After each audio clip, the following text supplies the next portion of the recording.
eng boy odam bo'lishni xohlasang, eng xotirjam odam bo'lishni xohlasang, o'zingni qo'lingdagi narsaga bo'lgan ishonchingdan ko'ra Allohning qo'lidagi narsaga ishonching kuchliroq bo'lishi kerak. Demak, ishonch, as-siqo iymonning mevasi, ma'rifatning mevasi.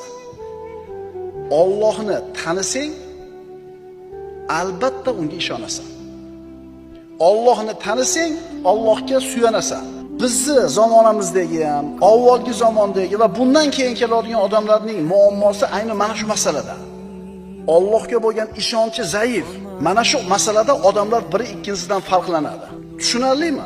Kimdir ishonchi qattiq, ishonchi kuchli, xotirjam turadi, Allohda aytgani bo'ladi deydi. Yana bitta odam xuddi shu gapni aytadi, Allohda aytgani bo'ladi-yu, vahimada turadi. Qo'rqib turadi. Nima bo'lar ekan?